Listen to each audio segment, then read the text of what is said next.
Gestern Abend war ich in Berlin unterwegs und die Stimmung war der Wahnsinn. Es ist Spätsommer, da ist irgendwie diese ganz besondere Energie in der Stadt. Es kribbelt, die Leute haben Lust, es ist ausgelassen. Und ich bin an einem Ort vorbeigefahren, unter den Linden, da stach so eine Lichtsäule in die Luft. Und dieser Ort ist ein Loch im Boden und das war wiederum dann so eine ganz andere Energie. Das ist ein Ort eines weißen Regales, lichtdurchflutet mit leeren Regalen, eine leere Bibliothek. Keine Bücher, keine Manuskripte, keine Seiten, keine Einbände, keine Geschichten, keine Gedanken, keine Gedichte, keine Poetry Slammer, keine Ideen, kein Rap, keine Comics, einfach leer, keine Ideen, keine freien, offenen Gedanken. Ich komme an diesen Ort mit euch gleich nochmal kurz zurück. Aber heute sind wir am Gegenteil dieses Ortes. Diese Energie, die im Spätsommer so in der Luft liegt in Berlin, das ist die Zeit, wenn Literaturfestival ist. Herzlich willkommen zum 23. Internationalen Literaturfestival Berlin. Herzlich willkommen, schön, dass ihr da seid.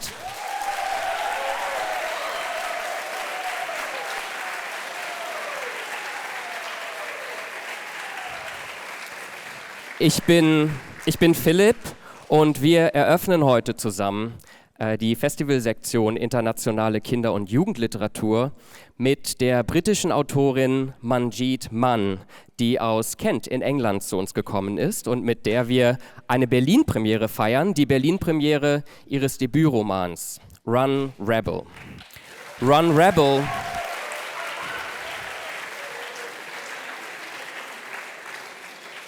Run Rebel ist 2020 erschienen beim Penguin Verlag, ist ein Roman, ein poetischer Roman in Versform mit sehr kraftvollen rhythmischen Versen über Selbstbestimmung, über Freiheit, über individuelle Wahrheit. Write your truth kommt immer mal wieder vor in diesem Roman. Es geht um ziemlich dunkle Themen. Es geht um Gewalt in der eigenen Familie, es geht um Frauenhass und auf der anderen Seite um Freundschaft, um den Thrill, den man so aus Sport ziehen kann, und darum, die eigene Wahrheit zu schreiben, um Wege aus der Sprachlosigkeit zu finden. Was passiert in den nächsten 90 Minuten bei uns hier? Wir legen jetzt gleich los mit einer ganz besonderen Lesung von Mia Dornbruch. In diesem Jahr jähren sich die Bücherverbrennungen durch die Nationalsozialisten zum 90. Mal und das Literaturfestival hat aus diesem Anlass ein Special geschaffen, 1933, 2023, das junge Menschen aus Brandenburger und Berliner Schulen einlädt, Auszüge aus Büchern zu lesen vor den Veranstaltungen als Vorprogramm, die 1933 von den Nazis verbrannt oder verboten wurden. Dazu gleich mehr. Im Anschluss freuen wir uns dann auf die Eröffnungsrede von Manjeet Mann für das diesjährige junge Programm, in der sie sich damit beschäftigen wird, was es für unser Leben und für unsere Zukunft heißt, Risiken einzugehen. Und dann haben wir Zeit, uns alle gemeinsam über ihren Roman Run Rebel und ihre Arbeit als Autorin zu unterhalten. Mich würde zu Beginn kurz interessieren, damit wir richtig sprechen miteinander und ich weiß, wer auf welchem Stand ist, wer von euch das Buch in Auszügen oder vielleicht ganz kennt? Okay, nicht so viele, alles klar. Gibt es Leute, ich weiß nicht, ob die Frage populär ist, aber gibt es Leute, die Gedichte lesen? Ja. Gibt es irgendwie Poetry Slammer unter euch? Ja, sehr cool. Ich würde euch noch vorab ein paar Infos sagen. Wir haben hier vorne und auch im Publikum, wir haben zwei Kolleginnen heute hier, die dolmetschen vom Deutschen und Englischen in deutsche Gebärdensprache. Ich würde euch bitten, elektronische Geräte auf Flugmodus oder auszustellen und Bild-, Ton- und Videoaufzeichnungen sind leider nicht möglich. Und ganz zu Beginn, bevor wir zur ersten Lesung kommen, ist ja heute so eine Art Eröffnung. Mir ist sehr warm, es tut mir leid, ich hole mir gleich mal ein Taschentuch oder sowas. Ganz zu Beginn müssen wir einen geballten Dank loswerden. Ich weiß, also vielleicht bleibt ihr kurz auf meiner Seite, weil so ein Festival Das funktioniert nicht, wenn es an 12 Dutzenden Orten in der Stadt über 10 Tage lang stattfindet, ohne starke Förderer, ohne Freundinnen und Partnerschaften. Und deswegen ist es besonders schön, dass heute Professor Dr. Frank Drufner bei uns ist, der stellvertretende Generalsekretär der Kulturstiftung der Länder. Herzlichen Applaus, herzlich willkommen.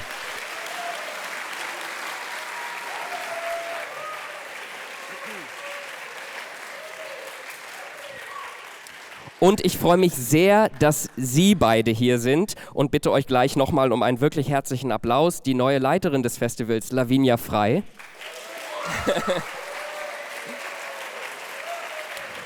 Und die stellvertretende Leiterin der Sektion Internationale Kinder- und Jugendliteratur, Henrike Schmidt. Also euch beiden herzlich willkommen und herzlichen Glückwunsch zum Festivalstart.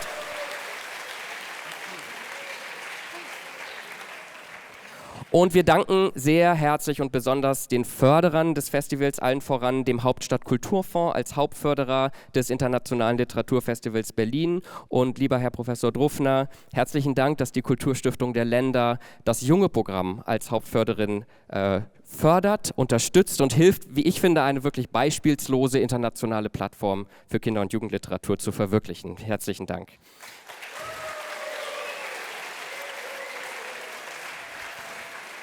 Das Festival feiert immer auch eine Kultur der Kooperation. Wir sagen jetzt nicht alle, es sind sehr, sehr viele Kooperationspartner und Kooperationspartnerinnen. Wir haben ein paar Leute von Partnerorganisationen heute hier. Herzlich willkommen an Sie alle. Wir danken ganz herzlich der Staatsbibliothek Berlin, bei der wir heute zu Gast sein dürfen. Natürlich immer den Berliner Festspielen und dem Silent Green, wo das junge Programm in den nächsten Tagen viele Klassen aus Berlin und Brandenburg begrüßen wird. Ist noch nicht ganz zu Ende. Es gibt Medienkooperationen. Der Grund dafür, dass das Festival in der ganzen Stadt gerade sichtbar ist, aber vor allen Dingen auch in aller Munde, das ist dank unserer Medienkooperation und allen voran ist das Radio 1, RBB Kultur, Arte, der Tagesspiegel, Siegessäule und Himbeer. Wir danken allen Unterstützerinnen und Unterstützern, die auch heute hier sind. Und noch ein letzter Dank, wir danken Christoph Rieger und nochmal Henrike Schmidt mit ihrem Team, dass sie das junge Programm auf die Beine gestellt haben und so viele Menschen, junge Menschen für Literatur begeistern.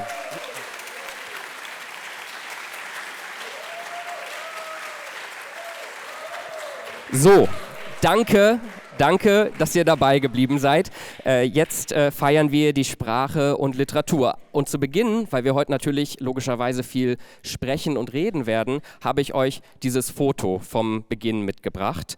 Ich weiß nicht, wer von euch mal über den Bebelplatz nachts gelaufen ist und dieses Loch, diese weiße Bibliothek mit der Lichtsäule gesehen hat, leere Regale. Dieser Ort wird eingerahmt von einem Zitat von Heinrich Heine.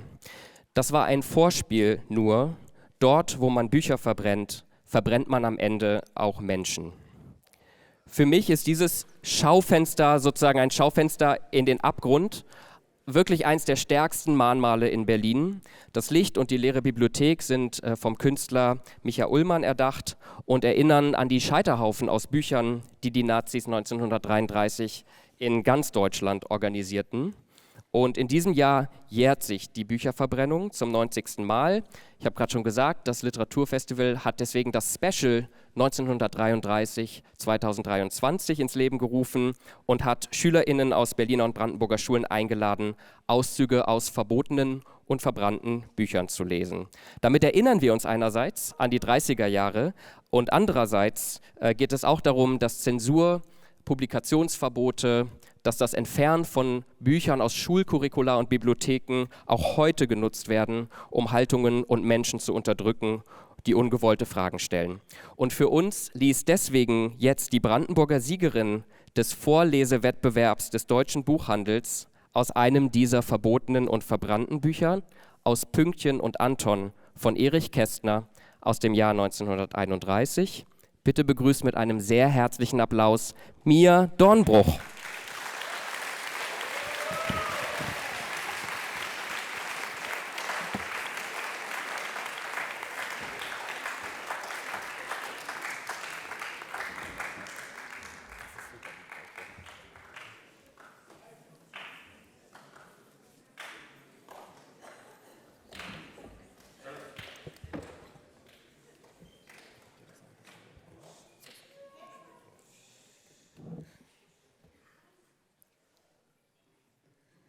Fräulein Andacht und Pünktchen gingen die Spree entlang, über eine kleine eiserne Brücke, den Schiffbauerdamm hinauf, die Friedrichstraße links herum, bogen rechts um die Ecke und da waren sie, in der Artilleriestraße. Ein sehr altes, hässliches Haus, bemerkte das Kindermädchen. Vielleicht sind sie dich vor, vielleicht sind Falltüren drin. Pünktchen lachte, nahm Piefke auf den Arm und fragte, wo treffen wir uns nachher? Du holst mich Punkt 6 bei Sommerlatte ab. Tanzen Sie da wieder mit Ihrem Bräutigam? Grüßen Sie ihn. Und vergnügtes Tanzbein. Dann trennten sie sich. Fräulein Andacht ging tanzen und Pünktchen trat in das fremde Haus. Piefke jaulte. Anscheinend gefiel ihm das Haus nicht. Anton wohnte im 4. Stock. Das ist fein, dass du mich mal besuchst, sagte er. Sie begrüßten einander und standen eine ganze Weile in der Tür. Der Junge hatte eine große blaue Schürze um. Das ist Piefke, erklärte Pünktchen. Sehr erfreut, sagte Anton und streichelte den kleinen Dackel. Und wieder standen sie nebeneinander und hielten den Mund. Nu aber mal rein in die gute Stube, meinte Pünktchen schließlich. Da lachten sie und Anton ging voran. Er führte sie in die Küche. Ich koch gerade, sagte er. Du kochst? Fragte sie und brachte den Mund gar nicht mehr zu. Na ja, sagte er, was soll man machen? Meine Mutter ist doch schon so lange krank und da koche ich eben, wenn ich aus der Schule komme. Wir können doch nicht verhungern? Bitte, lass dich nicht stören, erklärte Pünktchen, setzte Piefke zur Erde, zog den Mantel aus und legte den Hut ab. Koch nur ruhig weiter, ich schau dir zu. Was gibt's denn heute? Salzkartoffeln, sagte er, nahm einen Topflappen und trat zum Herd. Auf diesem stand ein Topf. Anton hob den Deckel hoch, spießte mit einer Gabel in die Kartoffeln, nickte befriedigt und meinte, es geht dir aber schon viel besser. Wem? Fragte Pünktchen. Meiner Mutter. Morgen, hat sie gesagt, will sie ein paar Stunden aufstehen. Und nächste Woche wird sie vielleicht wieder arbeiten. Sie ist Aufwartefrau, weißt du? Aha, meinte Pünktchen. Meine Mutter macht gar nichts. Augenblicklich hat sie Migräne. Anton nahm 2 Eier, zerschlug sie an einem Topf, kippte die Schalen um, warf sie in den Kohlenkasten, goss etwas Wasser in den Topf, nahm eine Tüte, schüttete etwas Weißes hinter den Eiern und dem Wasser her und dann quirlte er mit einem kleinen Quirl darin herum. »Du mein Schreck«, rief er, »es werden Klümpchen!« Piefke spazierte zum Kohlenkasten und besuchte die Eierschalen. »Warum hast du Zucker hineingeschüttet?« fragte das Mädchen. »Das war doch Mehl«, antwortete Anton. »Ich mach Rührei, und wenn man Mehl und Wasser dran schüttet, werden die Portionen größer als sonst.« Pünktchen nickte. »Und wie viel Salz schüttet man an die Salzkartoffeln?« erkundigte sie sich. »Ein ganzes Pfund oder bloß ein halbes?« Anton lachte laut. »Viel, viel weniger«, sagte er. »Das könnte ja gut schmecken. Nur ein paar Messerspitzen voll natürlich.« »Natürlich«, sagte Pünktchen und sah ihm zu. Er nahm einen Tiegel, tat Margarine hinein und stellte den Tiegel über die zweite Gasflamme. Dann schüttete er die gequirlten Eier in den Tiegel, dass es aufzischte. »Vergiss das Salz nicht, Anton«, befahl er sich selber, holte eine Prise Salz und streute sie über die gelbe Suppe, die im Tiegel schwamm. Als sie zu backen anfingen, rührte er mit einem Löffel um. Es knisterte zutraulich. »Deswegen heißt es also Rührei«, erklärte das Mädchen. »Rühr mal ein bisschen weiter«, bat der Junge und drückte ihr den Löffel in die Hand, und sie rührte in Stellvertretung. Er nahm den Kartoffeltopf, packte ihn mit 2 wollenen Lappen an den Henkeln und schüttete das kochende Wasser in den Ausguss. Die Kartoffeln verteilte er dann auf 2 Teller. »Bei Salzkartoffeln muss man furchtbar aufpassen, sonst wird Matsch draus«, sagte er. Pünktchen hörte aber nicht zu. Sie rührte, dass ihr der Arm wehtat. Piefke spielte inzwischen mit den Eierschalen Fußball.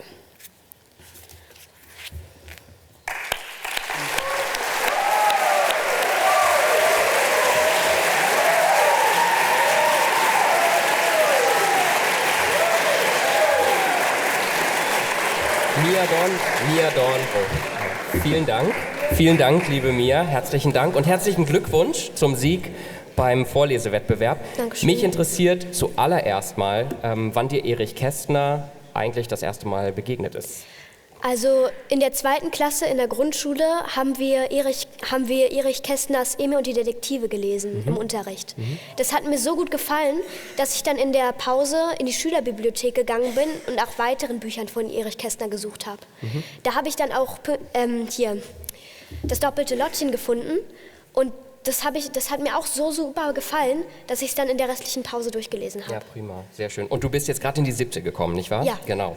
Pünktchen und Anton als Buch, ich erinnere mich daran auch noch, erzählt ja eigentlich viel von Freundschaft, ist eine Abenteuergeschichte, aber als Kinderbuch vor allen Dingen auch irgendwie voller Hoffnung.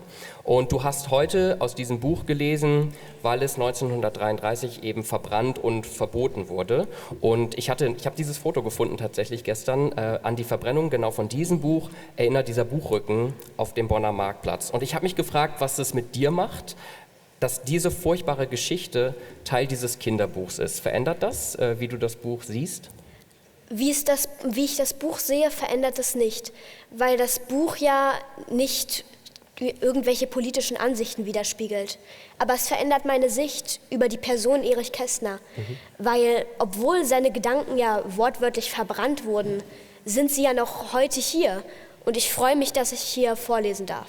Ja, sehr schön. Und als Vorlesetalent, wir machen kurz so ein Q&A und gehen dann gleich weiter. Aber eine Frage stelle ich dir noch. Als Vorlesetalent liest du ja sicherlich unheimlich viel. Und ich habe mich gefragt, was liebst du so am meisten an Geschichten und Büchern? Also mein Lieblingsbuch ist momentan die unendliche Geschichte, weil ich kann es wirklich 1000-mal lesen und immer wenn ich es lese, fällt mir noch was Neues auf, weil es so detailreich beschrieben ist. Das finde ich einfach generell an Büchern total toll. Und außerdem, also die unendliche Geschichte speziell jetzt, handelt ja auch von Wünschen und zum Beispiel spiegelt sich da auch meine Wünsche, meine persönlichen auch wieder. Sehr schön. Also wir wünschen dir alles Gute als Leserin, als Schülerin und für deine Zukunft. Vielen Dank, Mia Dornbruch. Vielen Dank.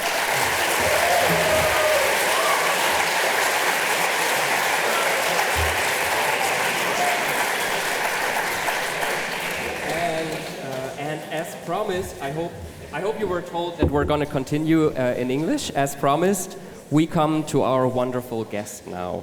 An outstanding author, poet, playwright, and actress. She has published amazingly crafted verse novels for young adults and picture books for children, as well as theater plays. A Guardian Best Book of 2020, her verse novel Run Rebel received tremendous praise. It was described as trailblazing and thundering with rhythm, heart, and soul. Her work was shortlisted for the Carnegie Medal and has been awarded many prestigious prizes, including the Carnegie Shadowers' Choice Award, the Diverse Book Award, and the Costa Children's Book Award, whose juries praised her writing as poignant stories of shared humanity and freedom. We're delighted to have her with us, opening Berlin's 23rd International Literature Festival's Young program. Please give a warm round of applause for a poet who The Guardian affectionately commended as punchy and powerful. Welcome, Manjeet Mann.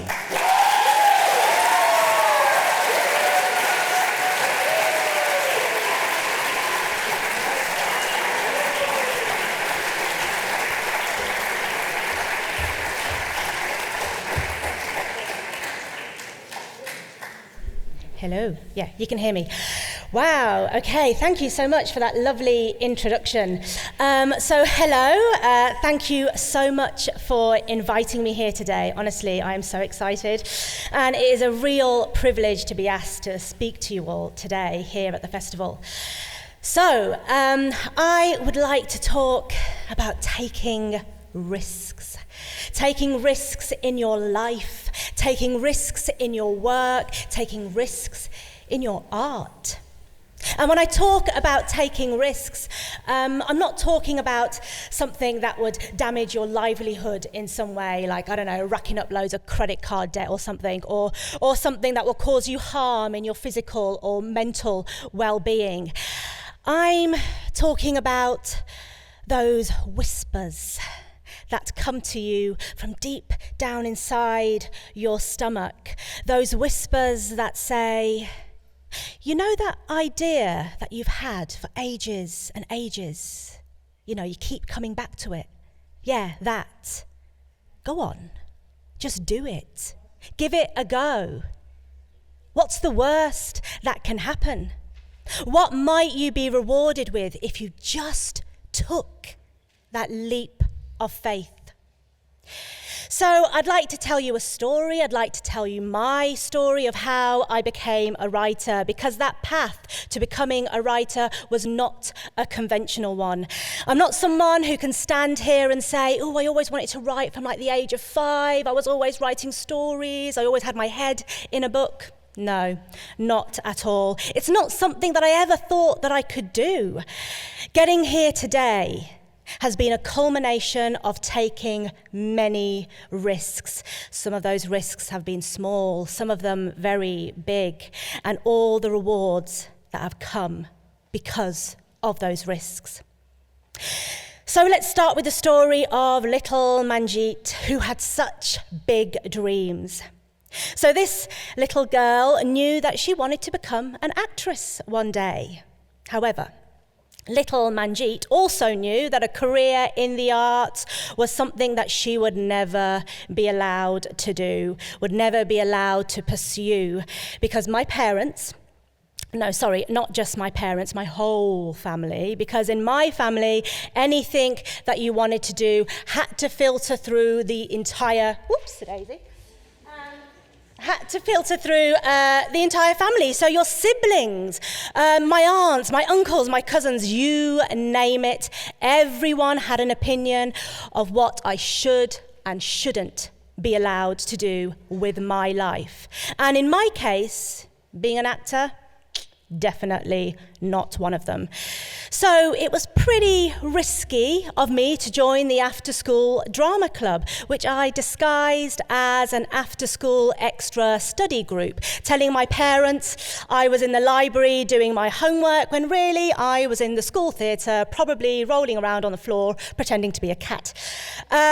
So I was constantly nervous and just so scared, walking around every day thinking that I would be found out and the wrath of the family would descend upon me for lying to them and disobeying them.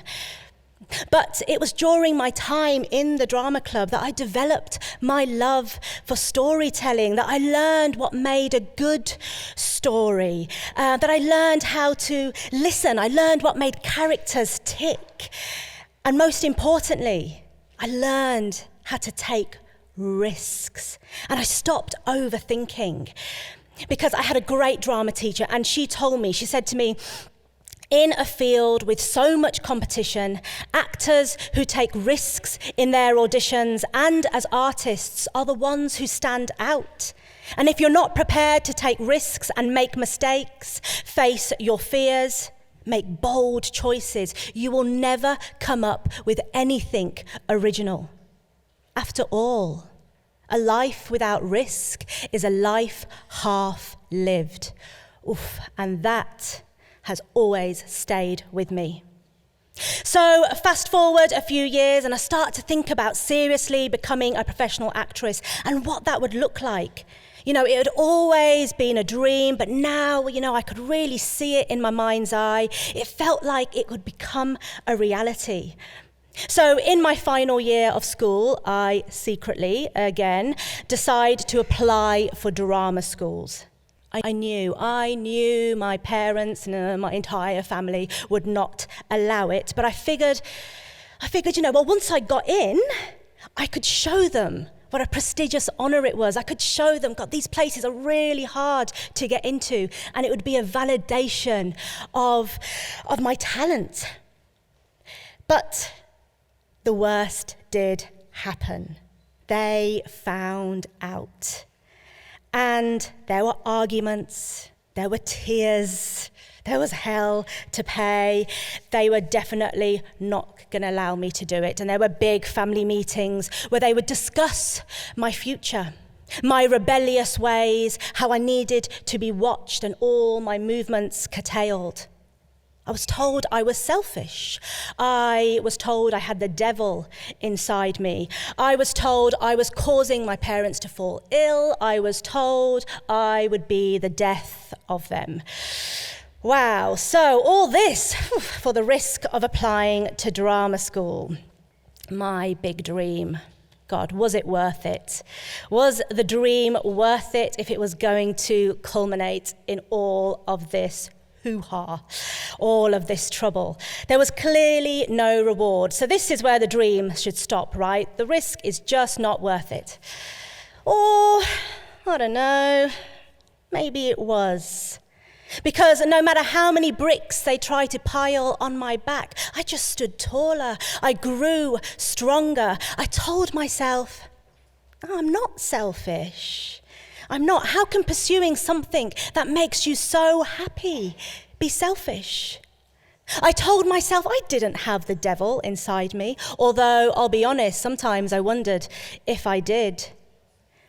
And I eventually told me that they were wrong. I told myself the risk was worth taking.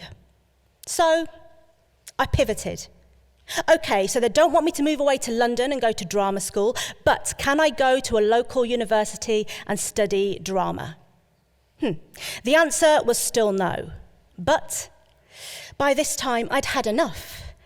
I figured I'm not financially dependent on them, so what real objections can they have?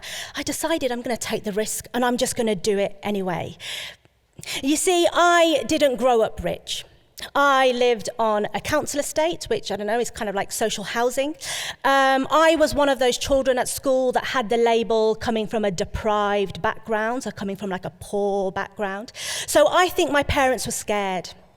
I think they were scared that if I pursued a career that had limited financial rewards, then I would continue to struggle through life just like they had.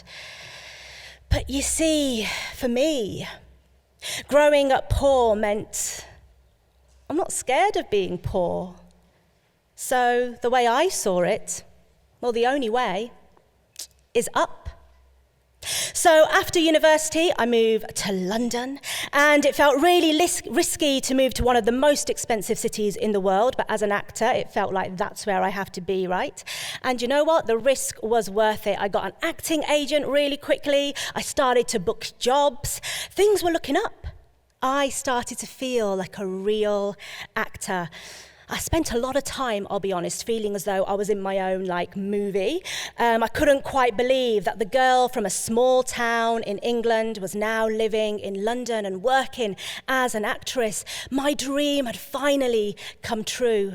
And it felt like all the risky sneaking around and anxiety of my school days and all that trouble with my family was finally rewarded.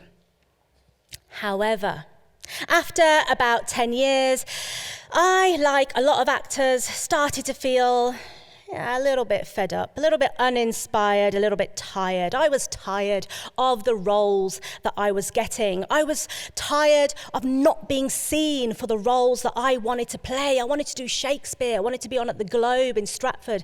And I was constantly told by casting directors that people that look like me, basically people of colour, do not play classical theatre roles. So I started to get really angry with the racism that was facing me and my friends in the industry. And I figured, do you know what? I could give up, or I'd do something about it. So around this time, I started to notice a lot of my peers, a lot of my friends who felt the same way about their careers, but they were doing something about it. They started to write and perform their own work. Instead of waiting to be chosen, they were choosing themselves. They were taking risks. They were taking their careers into their own hands, and they were going for it. And you know what? They were making a change. What's the worst that can happen, they would say? So inspired and scared in equal measures, I decided to take that leap and choose myself and write a play. Write the role that I wanted to play. Ooh, that's a bit risky, a director friend told me. Why? I asked. Well, people in the industry are a little bit suspicious of actors who want to write and perform their own work. I didn't respond. I didn't even care if she was right. I figured anyone who is suspicious of an actor who wants to diversify their skills, well, they're clearly motivated by their own fear. And you know what? That is their problem, not mine. And I told myself I was willing to take the risk. I was going to do the scariest thing that I could imagine as an actor, which is stand on stage alone and perform my solo show. If nothing happens after that, if it doesn't open any new doors, so be it. If it gets panned by critics, so be it. I didn't care. This endeavour was about pushing myself as an artist, really going outside my comfort zone, putting myself on the line, taking the leap into the unknown. I mean, what's the worst that can happen? No one comes to see the show. Okay. I get really bad reviews. Okay. Oh well, doesn't matter. At least I can say that I gave it a go. I'll learn and I'll move on. So, I wrote my first play. It was called Flying Solo. And before it was even written, I had booked 3 performances at the Camden Fringe Festival in North London. And I figured once it was booked, I had to do the thing that I promised myself I was going to do. There was no backing out. So anyway, long story short, it went okay. Was it perfect? No. Did it sell out? No. Nowhere near. Did I get rave reviews? No. But what I learned through the process of writing and producing and performing my own show made the risk worth it, because it led me to writing another show. And this one was called A Dangerous Woman. And this show would be directed by a wonderful woman called Yael Shavi. And we both took quite a few risks with this show. As A Dangerous Woman was based on my life, it was autobiographical, Yael wanted it to be about the story. She didn't want anything to detract from me telling my story on stage. So, we did a really risky thing, and we made a show without any set design, without any props, no lighting design, no sound design. It probably doesn't sound that risky, but it was a huge risk, because people like glitz and glamour at the theatre. They want costume, they want a fancy set, they want like cool sound design and cool lighting design. But we decided to be brave and just cut out the noise. So my tour of A Dangerous Woman went really well. It was like miles away from flying solo. I sold out theatres. I got standing ovations. I got really good reviews. And it culminated at the Soho Theatre in London. So it finished at the Soho Theatre in London. That was a dream come true for me. The Soho Theatre was one of my favourite theatres in London. I couldn't believe I was going to be doing my show there. So not only was I sold out for my performances at the Soho, but after each performance, I got a standing ovation. I couldn't believe it. Now, the Soho Theatre select a few shows each year to take to the Edinburgh Fringe Festival, quite a very famous festival in the UK. And I was sure that after seeing the success of my performances, well, I'm going to get picked, right? So about a week later, I shoot off an email to the Soho Theatre wanting to know what my position was for being supported at the Edinburgh Fringe. And after about a week or so of waiting, I get called into a meeting with the literary associate. I was so excited. Here's where she's going to tell me that they're going to support me for the festival, right? Ooh. Well, the worst happened. She proceeded to tell me that I wouldn't be going to Edinburgh, they wouldn't be supporting me any further, because she thought the show was boring. Her and her colleague couldn't stay awake. She asked me why. Why had your director chosen to not have a show without any sets and lighting and sound? You can't have a show without these things. It was awful, she said. It was like a dagger in my stomach. I was so embarrassed, and I just walked down Soho in floods of tears. What was I thinking? Who was I to think that I could create my own work? I felt so stupid. And I started to feel like choosing myself was too big a risk. Doing my own work was no longer worth it. I couldn't handle feedback like that ever again. And I decided to believe everything this woman had told me. I told myself she was right and that all the lovely reviews and all the other sold-out shows were wrong. Those people were mad. They didn't know what they were thinking. She was right. And I started to wonder whether my work was worth anything if I choose myself. Because surely you have to be chosen, right? Your worth depends on other people validating you and choosing you, right? No. No! Oh my God, get out. So I know the answer to this question is a resounding no. We're going to talk later. But I'll be honest, I'm not perfect. And still, to this day, I still wrestle with it. I still feel like I need to be validated by other people. But please, if you can learn this now at your young age, do not wait to be chosen. You do not need to be validated from anybody else. Choose yourselves. Okay, so luckily, I didn't stay in my depression for too long. Like most things that feel like they destroy you, I eventually scraped myself together and rose once again. And I felt a bit wobbly at first, but then soon I found my feet, and then soon I found my wings. You know, it's okay for people not to like your work. Of course, it's art, it's subjective. But it's not okay to tear somebody apart. What she did was cruel. But you know what? There was a reward in that cruelty, because I'm stronger for it. And I am more certain and confident of the work I want to make. I will continue being bold and brave, and I will continue risking not being liked. Now, a year later, now it's 2018, I took another risk. Now, this one was perhaps the one that really changed my life in ways I could not imagine. I applied for a mentorship program with Penguin Random House. I didn't even have a finished book.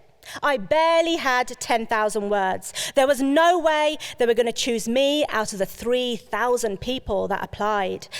You know, I had joked about wanting to write a book whilst working on A Dangerous Woman with Yael. And when she was editing my play script, she would often say, Manjeet, that bit's for the stage, that bit's for the page, not the stage. Save it for the book. And those bits did eventually make their way into find themselves in what was to become my debut novel, Run Rebel, which is a semi-autobiographical novel in verse. And so started my career as an author. So the risk was definitely worth it. The books have done nicely and the rewards have been bountiful. But my most treasured times are when I visit schools and libraries, and I get to talk to teachers and librarians and students. And on more than one occasion, I've had a teenager on the cusp of university crying, telling me they want to do English and drama at university, but their parents won't allow it. And it's the same story. They think there's no money in it. There's no way it can be a career. So I tell them my story, and I tell them to go home and to tell their parents, you met a woman today who makes a very nice career out of being a writer. But I can see it. I can see it in their eyes that their parents' fear has already sunk in and it's been absorbed by the child, and it always makes me so sad. Because when you start taking risks, you stop caring about the end result. And to me, that makes life way more interesting and exciting. You never regret taking that chance. And along the way, I've risked sending work out to producers and publishers, and I still get rejection after rejection. That's okay. Not everything you do will be for everyone, but that doesn't mean you should stop trying or dare not to take the chance in the first place. So, what's the one thing you want to do, but you still haven't? What's holding you back? Your friends, your family, your social media followers? I know it feels risky, and believe me, I know it feels risky to step into an unknown space. But the question I want to ask is, which risk scares you more? The risk of failing on your way to creating something great, or the risk of doing nothing, watching your ideas just gathering dust and your life passing you by? It's never too late to try. So be bold. Take that leap. Dare yourself to fail, because by not doing, you fail. You fail by default. If you take the risk and it doesn't work out, that is not failure. That is called learning. And you pick yourself up and you carry on. Choose yourself. Choose yourself boldly and fearlessly choose yourself. Take those risks and be fearless. Be fearless in your life. Be fearless in your work. Be fearless in your learning. Be fearless in your writing. Be fearless in your reading. Be fearless in your dreams. Be fearless in love. We've got so much to gain, and life can be so rewarding if you just take the risk. So, who's with me? Thank you for listening.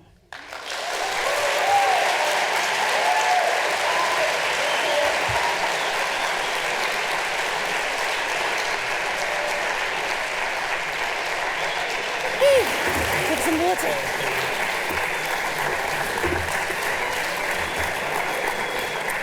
Manjeet, thank you so much for this insightful and empowering speech, and also for a very personal journey. I think that's never so easy to really, share it in public. I thought it would be great if we could explore a few things a little bit more that you kind of brought up in your speech, and I also want to open it to all of you guys. If you have questions in maybe a minute or two, let us know. Just raise your hand and we'll get you into the conversation. First of all, I thought that there was a certain benefit in your speech, which is the benefit of looking back, of hindsight. And there is certainly a certain luxury maybe to this, to see things work out when you're, in the moment right now. But I think we also all know and have an understanding for things being very difficult once you're in a certain situation, and it's kind of very difficult to see beyond that. And especially for young people, I guess sometimes, it's this feeling that you're never going to be able to leave your own circumstances. Yeah. So I wondered about your thoughts on that. What kept you going? How can you not let these things destroy you, and what made you see beyond your own circumstance? Yeah. Gosh, I get asked that question quite a lot, and I'll be honest, I still don't really know how to answer it. All I know is, and I believe that anybody can do it, even though we might feel, for whatever reason, whatever our personal circumstances are, that there's no way out. And it wasn't. Obviously, I'm truncating my story there, so it's kind of like, I really believed in myself and I carried on, and it just happened. Oh my God, it didn't. There were so many times that I nearly gave up. So there was, I think about my teenage years, and it feels very dark. When I look back, I realise I was in such a depression during that time, and I cried a lot, and there were so many, there were just so many arguments, and it just felt like my life was decided for me, and I had no say in it, which felt so scary. I don't know, maybe the dream was just so big. The dream was just so big, I could not put out that fire. And yeah, maybe being the youngest, I'm the youngest out of 5, so there's something about, I was also kind of forgotten a little bit. So in terms of the things that I got away with and my sisters got away with, they see that I got away with loads. Yeah. I was like, please, our mum and dad were so strict. It felt like I still lived this very kind of like controlled life. All I can say is maybe just the dream was just so big, I could not put it down. So any risk was just worth taking. You did cut that story between kind of the fear, the uncertainty, the non-allowing parents, and being a successful actress in London, a little bit short. Yeah. So I wonder about this in between. Were there any places to seek help? Did you tell people, or if not, why not? That's a great question. Because, I think maybe as well, I was lucky to find some people that could help me. So I had a really good supportive group of friends, but, there was only so much they could do, which was basically nothing other than just listen to me. I was really lucky that I had a wonderful, weirdly, German teacher, Miss Jackson. Shout out to Miss Jackson. She was great. And she really, we would spend, because I was doing German A-level, and there was only 2 of us in the class, and the other guy never turned up, so it was usually just me and Miss Jackson. And we would, so she would listen to me, and we would spend lessons where we didn't do any German. But she was literally like my counsellor. And even though she couldn't do anything, I think she was just so scared to oh my God, if I tell this student to do something, then her life gets put in danger. I think things have changed now. I think back in the 90s, teachers are still a little bit too scared to, especially for cultural sensitivities, to let's leave these Indian families to do what they want to do. Whereas now I think things have changed a bit. But you know what, I know she couldn't do anything, but she talked to me and she listened, and that just really helped, I think. Yeah. Thank you. You condensed a lot of your experiences in the call. You mentioned it late in your speech, to boldly and fearlessly choose yourself or oneself. And it made me wonder how that works, choosing oneself, especially for young women today, in the world we're in today. And so I see a lot of my friends' kids, in my own family, I see a lot of struggle right now, and I mean it's post-pandemic. There's anxiety about the future. There's pressures from many sides, family, social media, etc. And there's a lot of depression around, and very dark times in a way. And there's a lot of silencing of young women. And I'm sure you encounter this quite a lot in your work. You founded an organization called Run the World that empowers young girls and women through theater and sports. So what does it mean to choose yourself in such a difficult time for young women? Or maybe how can young women and also their allies assert their equality? Oh gosh, that's a huge question. I think it starts with maybe knowing yourself first, especially at this age as teenagers.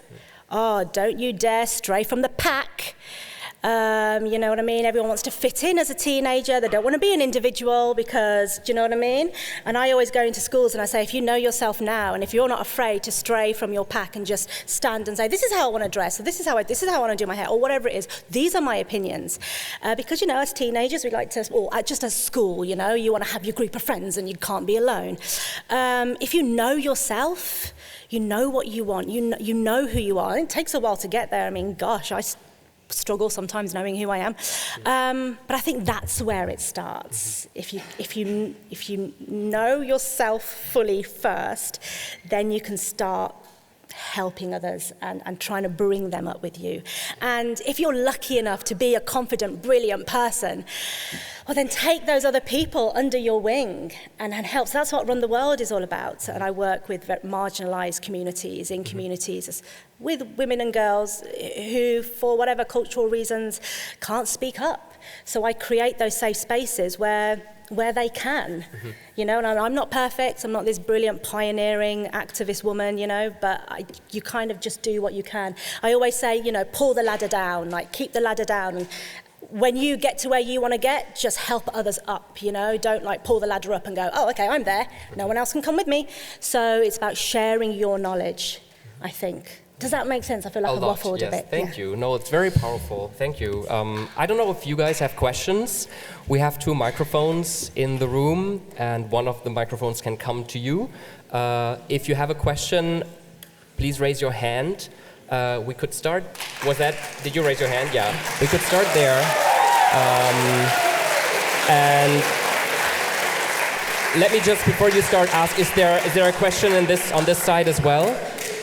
Is there a question? Maybe there in the middle with a black T-shirt. Maybe you could get the microphone there while we're talking. And could I ask you to stand up and tell us your name and your question, please? Hi. Hello. And could we get it down again so we can hear you? Thank you. Thanks. Yeah, go ahead. So my name is Lale, and I wanted to ask you what your family did or say after they saw you so successful with your own work? I just missed the first part of your question, sorry. What did your parents or your family say after they saw that you have gotten so successful with your own work? I wish I had a happy story for you. I guess they just don't understand it, you know? So I've kind of made peace with it. It's not like, they're just kind of like, oh, you've got a book. Oh, you did a play. Oh, okay.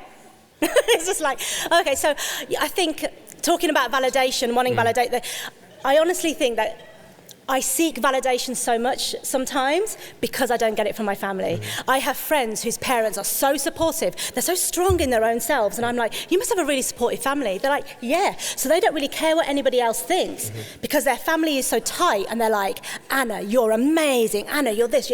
My friend Anna is an unbelievable person, and she has an unbelievable family. But because my family don't, I think I'm constantly going through the world seeking validation, just literally, and it's so cliche.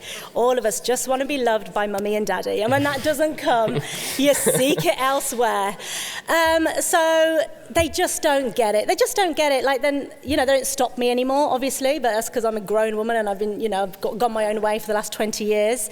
My mom is still like, God, it's just a bit embarrassing telling people what you do, to be honest. Oh, and you're not married, and I just don't know how to talk to the women at the temple. She's still like that, and I'm like, oh God. Anybody else's mother, I think, would be really proud of me. But you know what? I'm just like, different generation. She just doesn't get it. And I've made peace with it on some days. I know you're, thanks.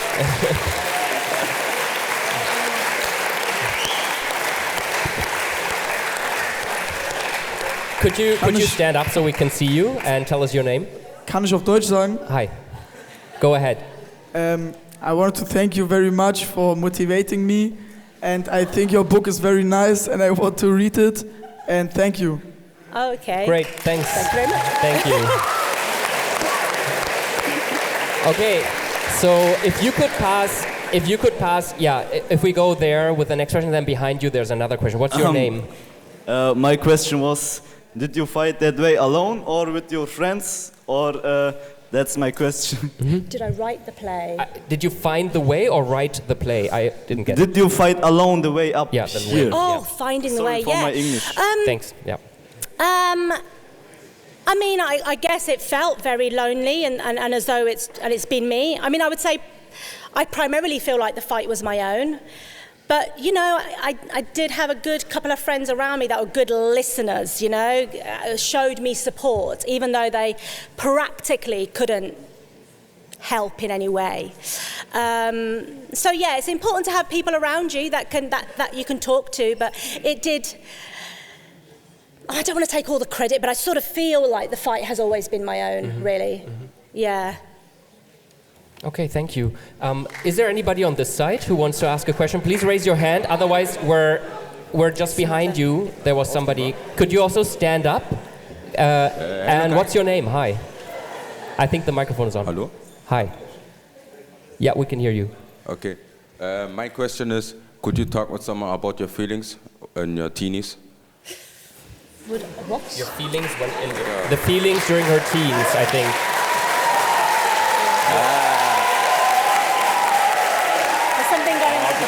I think so too. Sorry, it's very hard. So, okay, maybe one second, give me a second. If I could ask the tech team, maybe you could bring up the amplifier here a bit. It's very hard for us to understand. Did you ask about her feelings during her teens? Yeah, because... Yeah, okay. We can go to the front later.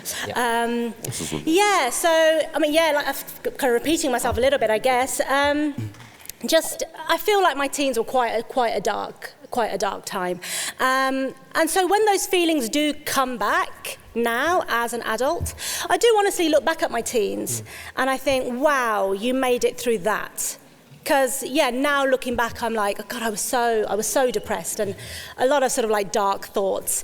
So now I do sort of think, whatever doesn't kill you makes you stronger. That's the truth. And I do look back at those times and I think if I made it through that, I can make it through anything. So, yeah. Yeah, thanks. Thank you. Okay. I would love. Okay, you can get your question to us, and afterwards we could maybe go to the front a little bit. But go ahead. What's your name? Hello. Good day. What are your goals for your future? Oh gosh. Honestly, my name is Noah. You don't need to clap after each question. I think it's more of the same, to be honest. I just want to keep creating work. More books, more plays. I'm getting into more screenwriting now as well. So it's just to keep creating. And telling stories. That's all I've wanted to do, to be honest. So more of the same if the industry will have me. Mm-hmm. Thanks. And then maybe we can get a microphone to the second row here, or yours already there. Okay, sorry. And then after maybe here. What's your name? Hi. Go ahead. My name is Tony. I wanted to ask you, how did you come to the idea of writing in this special poem form? Oh, yeah, great question. How did I come to writing in verse? The short version is, one, I was a fan of other people's verse novels. They've only just started gaining recognition in the UK in the last luckily, as my book came out. But before then, verse novels weren't really a thing in the UK. They were very big in the US, and I'd read a lot of US verse novels, and I thought they were brilliant. My very first play, Flying Solo and A Dangerous Woman, were both spoken word pieces of theatre, so they were, also poetry as well. So when I got the book deal, and I was also reading verse novels, I sort of thought, maybe I can use the same format. It felt like a shorter bridge to cross. It felt like something that I'd already been doing, touring for 2 years, doing my spoken word shows. So I kind of knew how to write in that way. And I think I love verse as well because it appeals to the actor in me. So when I'm writing, I'm reading everything out loud all the time. And the way I edit is by reading it out loud and knowing how the poetry sounds. So it just really, it appeals to the actor in me. So that's the short version of why I write in verse. Mm-hmm. Yeah. Yeah, thanks. Did you want to ask a question or not right now? Okay, later. Alrighty. Okay, so I promise you there'll be another chance, but we have to come to the book. You in fact did write a book, a novel about a young woman who takes risks to live her own life on her own terms, I would say. And Run Rebel follows, for everybody, there were quite a lot of people who don't know the book. It follows the teenage girl Amber in finding the strength to grow and build her own identity in the face of what are quite extreme obstacles. Yeah. And before we have the great joy of listening to you read a part for us, I would love to talk again a little bit more about storytelling. Okay. You already said in your speech you really love storytelling, and I really wonder how you work with it. What makes you adore telling stories? And you also mentioned you learned what makes a good story during studying acting, and I would be really curious what your insights were. Why do I love storytelling? For me, I think maybe it's my kind of private, little form of activism. Mm-hmm. I'm not somebody who can stand on a podium and do those sort of.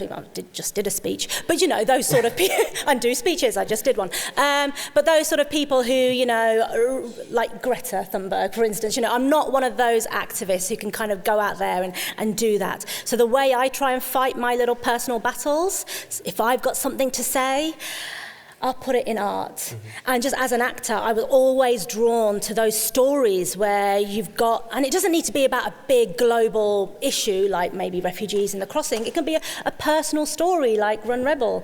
Mm-hmm. Always drawn to those characters who really go through a journey, and they don't need to have these awful lives. It's not like always telling the story of poverty or whatever, but somebody who really changes and has to come up against things in their life. And that's why I love storytelling. That's why I wanted to be an actor. And now that I get to tell those stories myself, that's what I'm always drawn to. And I'm always drawn to the underdog, and I'm always drawn to female stories. I think I'll probably always write women as lead characters. And what makes a good story? I mean, I don't know. You tell me, the readers need to tell me. I mean, I think it would be kind of presumptuous of me to kind of go, it's A, B, C, and D. That's what makes a good story. Yes, there are technical things of a story arc and things you may or may not want to hit when telling a story. But at the same time, I think it's really exciting when people take those formulas, throw them out the window, and just do something else. So I don't know, it's about taking chances with your story, yeah. And that story particularly is written in verse. Yeah. And I wondered also about what language poetry, in contrast to other forms, can develop for the topics you're writing about. Violence, anxiety, finding your own identity. In a way, I think I want to ask, what can poetry tell that would be left untold? Oh, wow. I think that what poetry does is that it allows you to handle, this is how I feel, it allows you to handle those really big issues, like you said, domestic violence is a big thread through this, and anxiety and depression. And it allows you to kind of deal with them in a more possibly palatable way, maybe, I don't know. There's something about it that's quite raw for me. Maybe palatable isn't the right word, actually. There's something quite raw and immediate and right to the heart with poetry. You say so much by saying so little, actually. And what I like about it is, obviously, a really big thing in poetry is that the white space on the page says just as much as the words themselves, and how you lay out those words on the page. So I think it just offers a reader just time to breathe sometimes. And so much is said in the subtext. So you're reading these passages where there's not many words. I mean, some of the pages in this book, are like 4 lines sometimes, but I hope they say so much. And I think my most difficult passages are probably shorter, because I just want the reader just to be able to take a breath with it. Yeah. So I think that's possibly what poetry does in regard to dealing with big issues. Yeah, and interestingly, for me, when I read it, the most monumental moments are mostly a word or two. And that's very beautiful, I think. So maybe could you tell us who Amber is, and then we would love to hear you read for us. So Amber is a 15-year-old girl who is desperate to live her own life on her own terms. However, her home life is far from perfect, and the novel explores the conflict of cultures between her challenging and at times abusive family life at home and her school life, which is full of friendships and teen crushes and a passion for athletics. And throughout the novel, Amber has to learn to navigate these two opposing cultures and develop the strength to grow and build her own identity in the face of all these major obstacles. So I might just stand up for this one. Is that all right? And I'm going to maybe tell you where we start while you walk. So in history class, Amber learns about the histories of revolutions. It's something that goes throughout the book, that kind of continues throughout the book. And you also gave the story and book itself a structure based on the different stages of a revolution, from restlessness to dissatisfaction, and the moment we're going to go in is in the section on control. Yes. Thank you so much for reading for us. Fantastic, thank you. Okay.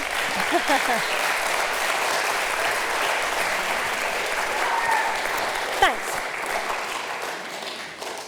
Okay, so we start with a visit. When I come home from school, there's a young woman sat in the kitchen with Mum and Dad. Dad sends me to my bedroom. I disobey the order and sit on the stairs, shuffling down one stair at a time, getting closer, trying to hear the words. She sits on the settee in the kitchen, head bowed, covered, veil-like, looking at her feet. Coat on, shoes off, respectful but not comfortable, not staying long. I think I recognise her, but I can't be sure. She looks familiar, and I try to remember, but I can't place her face. She talks to my parents. It's too quiet. I'm on the bottom stair. I peek round. She's crying. I see Mum give her a tissue. She says something, but she's still too quiet. Dad nods, looking all important. She keeps sniffing, wiping her eyes. Mum and Dad don't say much, just nod. Let her do the quiet talking and the crying. There's no comfort. Mum looks like she wants to. Silence. Too long, it's uncomfortable. Dad summons me. I cautiously leave my place on the stairs to join them in the kitchen, and I stand with my back against the kitchen cabinet, eyes wide, thinking, it's her. Harpreet. It's Harpreet who ran away. Harpreet who ran away with a Bengali boy. Harpreet who was about to get married, everything arranged, but she chose love. Choosing love. I remember being told she was bad. I remember being told she was the worst kind of girl. I remember being told she would have to run for the rest of her life. I remember being told she didn't love. I remember being told that choosing yourself was wrong. I remember being told that choosing for love is a sin. But I remember feeling she was brave. I remember feeling she was right. I remember feeling I wanted her to win. I remember feeling happy for her. I remember feeling I'd do the same. I remember feeling I would always choose love. A lesson. I stand with my back pressed against the kitchen cabinets. Dad tells me there's something I need to hear, an important lesson that needs to be brought to my attention. Dad sits, watching me, watching her, and I wait, impatiently patient, feeling the watching, being watched. Oh, you've grown so much. Do you remember me? I nod. Now I've got something to say, and I want you to listen really carefully. Can't you speak in Punjabi? Dad barks. It's easier in English, Uncle. As you can tell, my Punjabi isn't great. Please forgive me. She smiles like she's an old friend. She's no friend. I know what she's going to say, and I want to stuff my fist into her mouth to stop her vomiting any more words up. The lesson starts, a lesson in respecting your parents. Don't do what I've done. There was no love in my heart. 30 minutes of shame, shame, shame, ashamed, ashamed, ashamed, respect, shame, don't, shame, shame, shame, a bit more respect, a dash more ashamed, a sprinkle of shame, and the icing. It's not your life, it is your parents' life. It didn't work out between her and him. Love failed, so she crawled back to her parents, and now she's going to every relative's house and begging for forgiveness. Don't ruin your life like I have. Harpreet. How dare she snivel away around every aunt and uncle helping keep their daughters in check. You don't want to end up like me. Coming here, grovelling, making my life 10 times worse, filling it with fear, keeping it on lockdown, stopping my free thinking. Have you told her? Dad asks. A hint of suspicion in his voice, bothered he hasn't understood Harpreet's lecture. Yes, Uncle, she says. I wanted to leave, spread a poison elsewhere, the weight of a word sitting heavy inside me, and I feel branded, chained, suffocated. My eyes sting, and there's something in my throat. I'm beginning to feel the heat. It starts in my back, in my shoulder blades, up my neck, in my jaw, stinging behind the eyes, in my hair, down my arms, hands into fists, pulsing lungs, a throbbing stomach. I am ready to pounce, wanting to claw everyone to shreds. But I close my eyes, tell myself to keep it inside, keep it inside. Harpreet leaves, and I am left standing with my back against the kitchen cabinets, and Dad warns me, you wouldn't be as lucky as Harpreet. You wouldn't be accepted back. You are old enough. He points at me. You need to start behaving, and there are rules. Harpreet is a warning. Representative of patriarchal rules, ending freedom, establishing tight rein. 4. Momentum. Anatomy of a revolution, stage 4. Revolutionaries gain allies, support for rebellion spreads. It's almost time. Student, teacher. I sit with Tia, start teaching her the alphabet, and when she's bored, preferring the red truck to her book, I see Mum pick up her books. I watch her turn the pages, her eyes absorbing the brightly coloured pictures, her face yearning. "Teach me," she says. "Teach me." Mum picks up my history book, The Art of Revolution. "Teach me to read this." "Oh, this is too hard. One day in the future, let's start with this." I pick up Tia's ABC book. I place it open in front of us. Let's just start with the alphabet. And we start going through it, letter by letter. She stops at F. "Please, don't tell your father." Allies, me and Mum. There's fire in her, even stronger than mine. X marks the spot. Mum, I sign Amber's letter. I sign it, setting her free. I sign it, sealing my fate. Amber. Mum signs my letter. She signs it, setting me free. And we are rebels, planning to rebel. Butterflies. I race up and down 14 stairs in our house, stomach feeling too fluttery to eat breakfast, feel like our secret, mine and Mum's, is bursting out of me, like it's obvious to him, to everyone. I try acting normal, drink my tea, all normal, have a piece of toast, all normal. "What's wrong with you?" he asks. "Nothing. You're acting strange." He seems grumpier than usual. "I have a test today." Make my breakfast. I jump up, not wanting to create any more suspicion. Pour some cereal into a bowl, add milk, place it on the table. "Don't do that stupid running up and down the stairs. You woke me up." "Oh, sorry, I'll be quieter next time." There won't be a next time. His head looks like it might drop into the bowl of cornflakes. He gets up from the table, takes a bottle of whiskey from underneath the kitchen worktop. He pours a shot into his cereal. "Medicine," he says, and chuckles. Stops the shaking.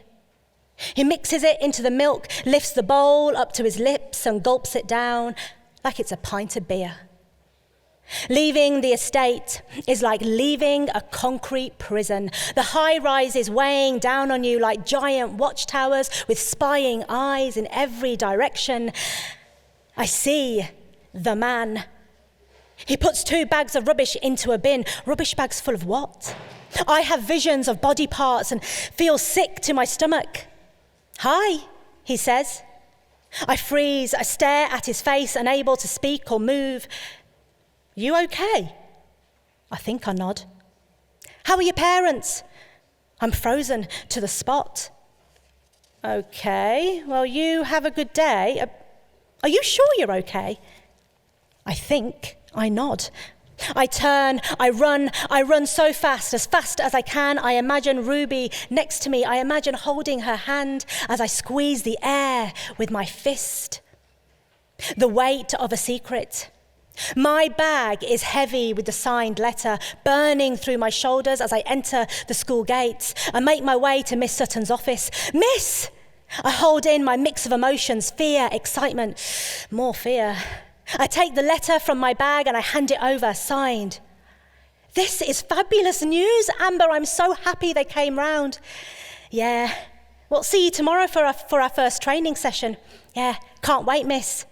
The letter still leaving a ghost-like weight on my shoulders as I make my way to class. History.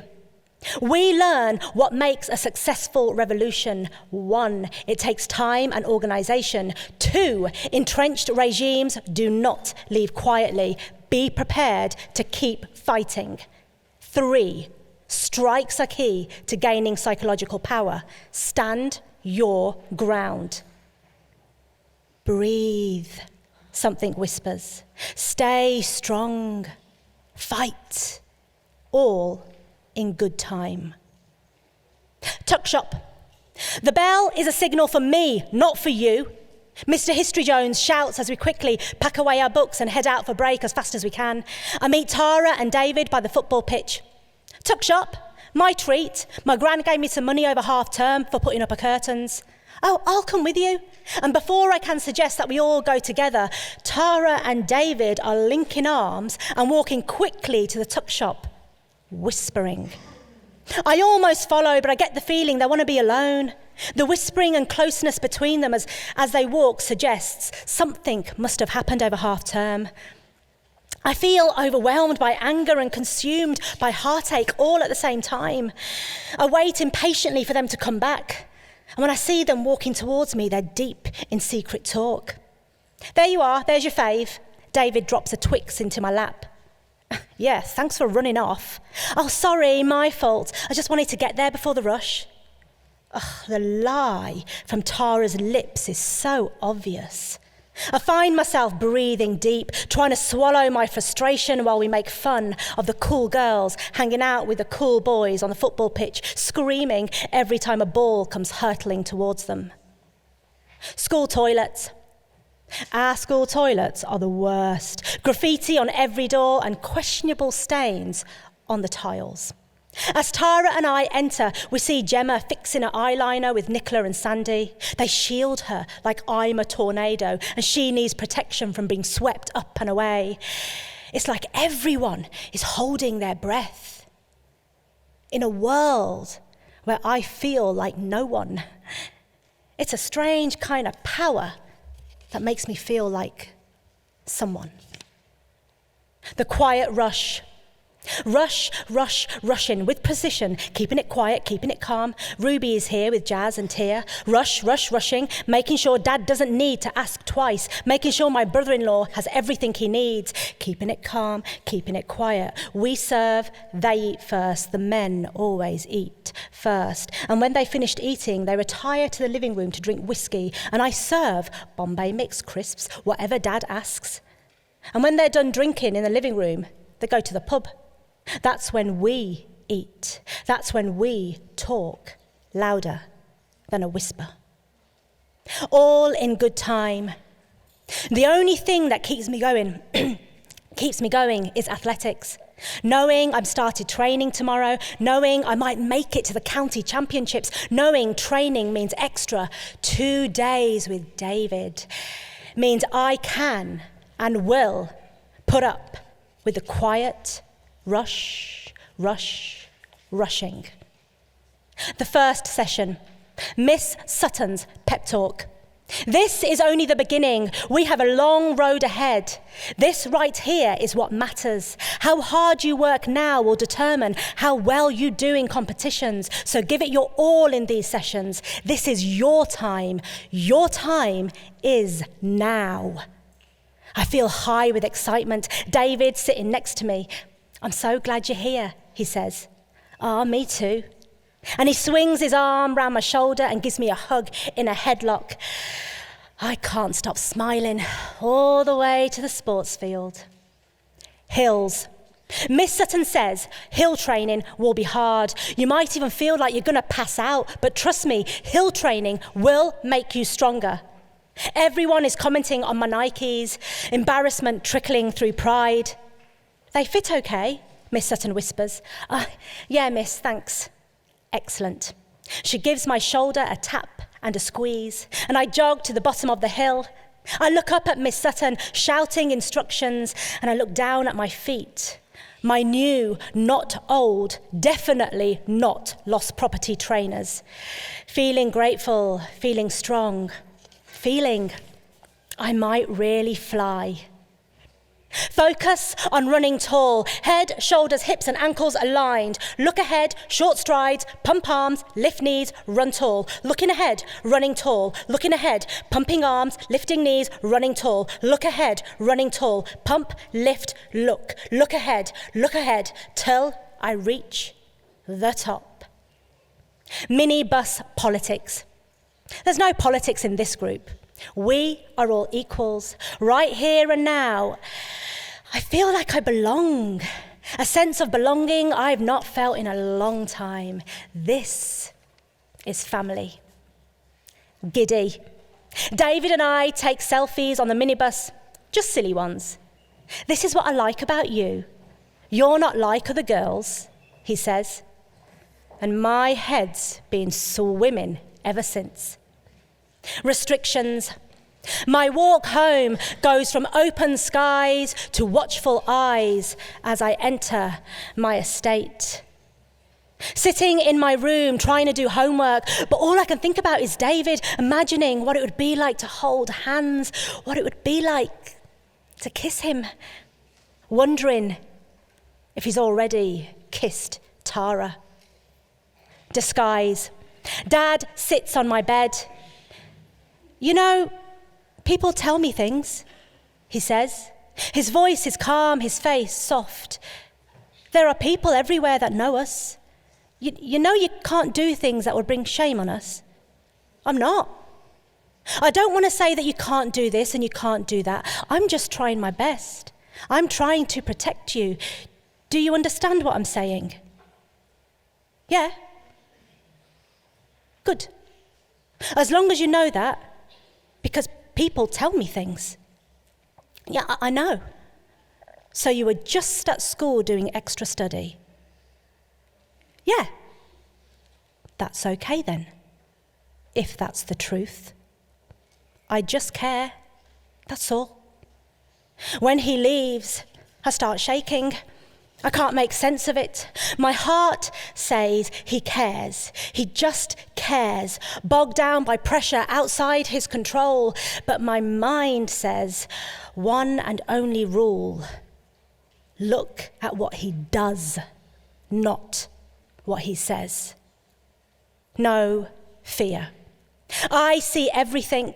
I'm standing my ground as Dad tries so hard to keep us under his thumb. We will not be scared to surrender. We will not lose momentum.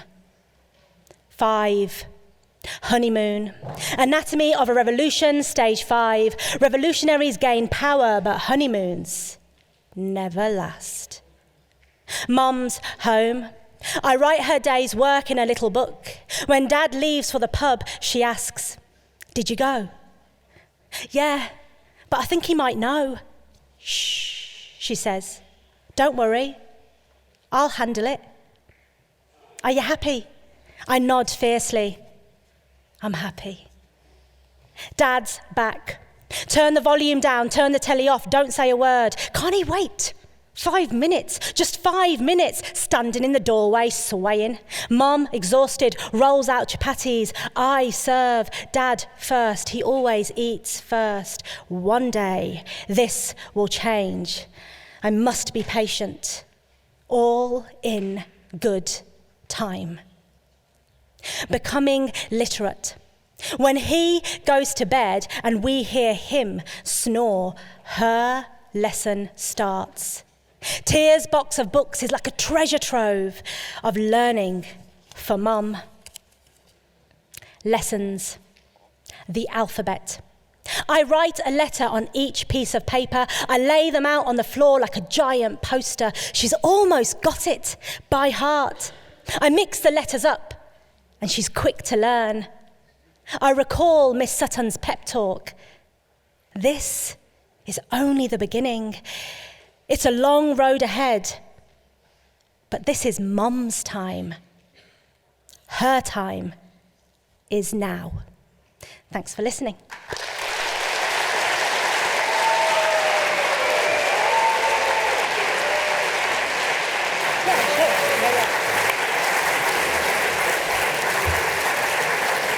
Thank you so much, Manjeet. We're almost at the end. We're almost at the end of the event, but I did want to give you another chance to ask questions. There were a few more people, and maybe we could go here in the front. I'm sorry. Here? She's had a hand up for ages. Yeah. Third row. I don't know where the microphone is there, and we'll just take a few more minutes if that's fine. If you could stand up as well and tell us your name. Hi. Hi, what's your name? Hi, Manjeet Mann. I'm a huge fan of yours, and I love your book. Thanks. And I just wanted to ask, you said that you were into acting, into drama and everything.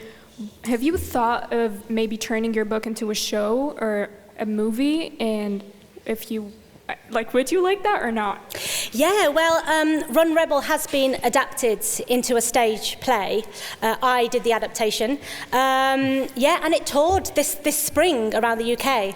And it did very well, so it's touring again next year in September. Oh my God, it would be great to take it international, but yeah, at the moment it's just UK.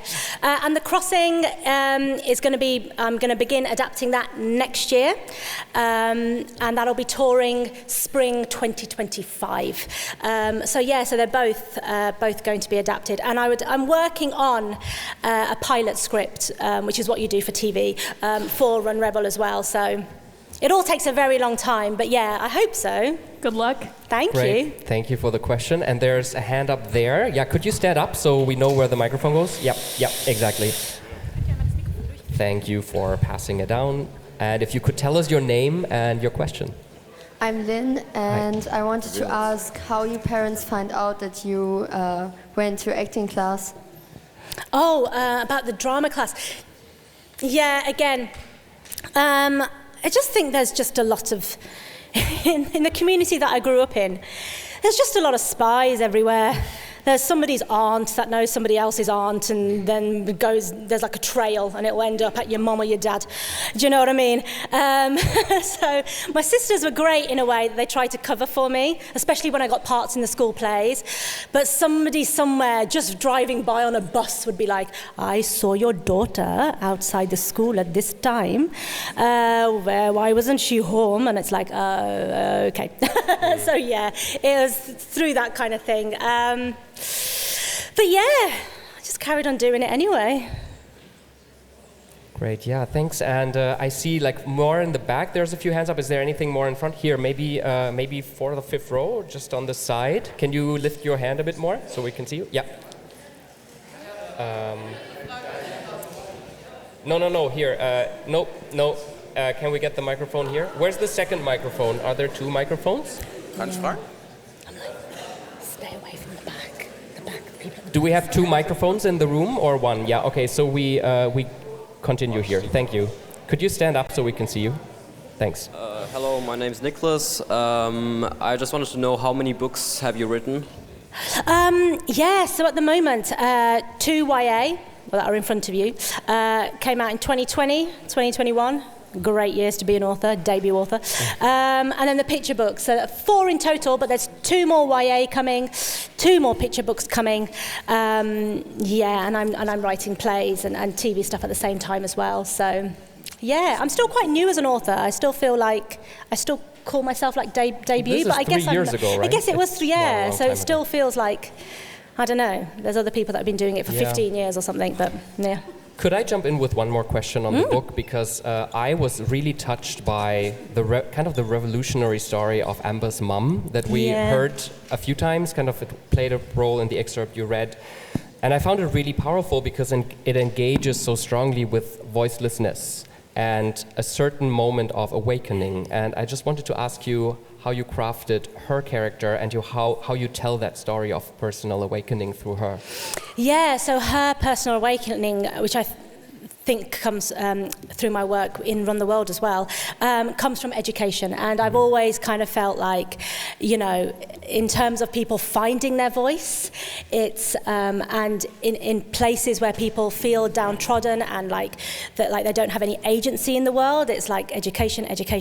And we know how much education can transform people's lives, which is why in certain regimes they try to take it away from people, for instance, in terms of Afghanistan at the moment, because I know how powerful it is. So just a little bit of backstory, that both of my parents were illiterate, are still illiterate actually, and we tried to get my mum to learn. And now my mum is a woman. Unfortunately, that bit of the story isn't autobiographical. I think that bit of the story is my wish for my mum, actually. And we did try to teach her to learn to read and write, but we're not teachers, we didn't really know how to do it, but we got her to sign her name, learn how to sign her name, and that was a really big monumental moment. But crafting her story was really through my community work and working with a group of women, my first group that I worked with, women who were all survivors of domestic violence.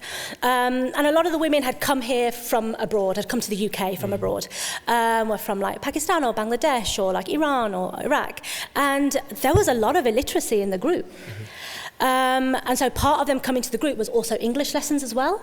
And that was done in secret, like their partners or their families like didn't know, because they didn't want them to learn the language, because if they don't know the language, then they don't know how to get help. They can't read those posters telling you where to go. They don't have agency. So, and I was just so surprised by that, because I thought it was something from my youth. People don't grow up like that now, but these women were like younger than me and still going through similar things that my mum had gone through. So it felt really important to tell that story in this book. It's very touching. Yeah, thank you. If I could add to that, and I know we're kind of out of time, so we'll keep it very short maybe, but because you talk about these women and these people you meet who came into the UK, so you also had to decide for a certain kind of immigrant story that you wanted to tell. So Germany in the last 20 and even 10 years has really changed a lot and become much more of a multicultural country than it used to be in the last 50 or 60 years. And my feeling often is that a lot of Germans haven't really kind of incorporated that understanding, and I think it's very visible in how we treat new immigrants, how a lot of people don't care about new immigrants. And I was wondering a little bit about your story and maybe your hope for this book, maybe, for a predominantly non-immigrant German readership, because you talk and you really show the difficulties and the obstacles in a family and an immigrant family. So what would you like people who are, predominantly non-immigrant people to take away from your book? Well, from this book and any book really, I think, as we know, reading and books are a window into somebody else's life. And reading is about creating empathy, and obviously we want to read books where we see ourselves, but it's also really important to read books where you don't see yourself and you're walking in somebody else's shoes. So it's just about, I think, take a walk in someone else's shoes, you know what I mean, of a British Indian girl who was born in the UK but with parents who were not. Take a walk in those shoes and learn something, and reading more books outside yourself. I think really looking out for those books and TV programs and films, of stories that aren't your own. Look for them, seek them out, because that's the way that we grow out of ignorance and that we build that empathy, and so that's what I would say as an overarching kind of thing. Yeah, and I thought, thank you,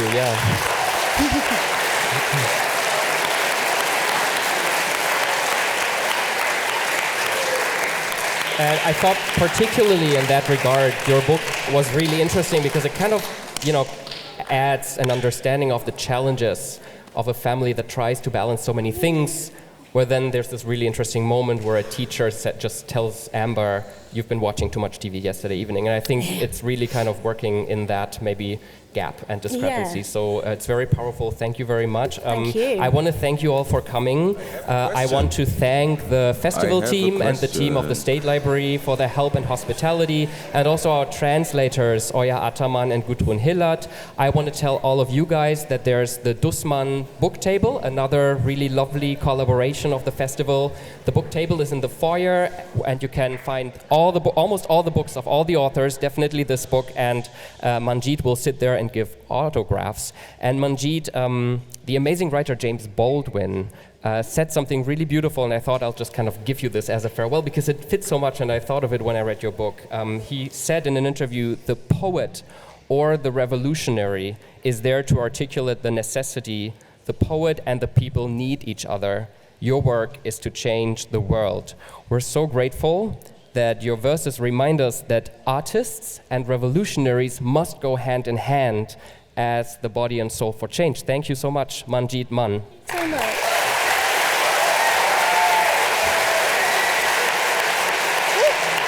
Thank you, you're brilliant.